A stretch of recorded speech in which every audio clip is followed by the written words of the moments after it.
previous lesson, we uploaded our report into Power BI. In this lesson, we'll examine the interface of the Power BI online service. On the left is the content view. This is where we can access our data, reports, and dashboards. We can see options to select recent content, favorite content, or content shared with us. There's also an option to view apps, which are collections of reports and dashboards built within our organization.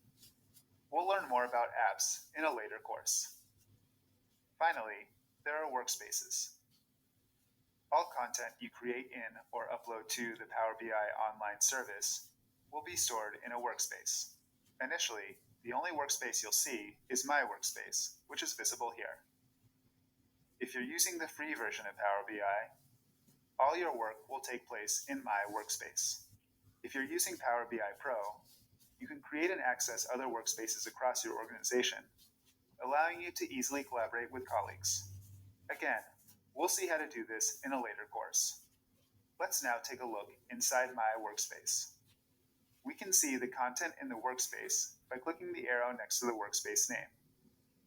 Alternatively, if we click the workspace name, we can see all of its contents on the main user interface. We can see that there are 4 different types of content in Power BI: datasets, workbooks, reports, and dashboards. Let's look at each of these individually. Datasets are the underlying data used to create our reports and dashboards. In our case, the dataset refers to the data that we originally imported from Excel. As mentioned in the previous lesson, this data is saved alongside our Power BI desktop report and is uploaded to the Power BI online service. We can see that there are several actions we can take using our dataset. We have the option to refresh the data stored in Power BI, to set up a scheduled refresh, or several other options, including Analyze in Excel and Quick Insights.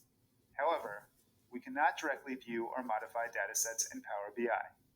This must be done in Power BI Desktop or at the data source.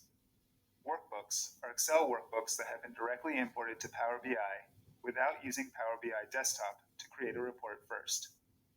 We don't have any workbooks at the moment, but we could use them to create reports and dashboards just as we would with datasets. Reports are a collection of visuals that can have multiple pages. In this course, we've imported our data into Power BI Desktop and created a report there. However, it's possible to import data into Power BI directly and create reports in the online service.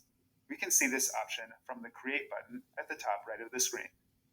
Note that the report creating functionality of Power BI online service is less extensive than that of Power BI Desktop.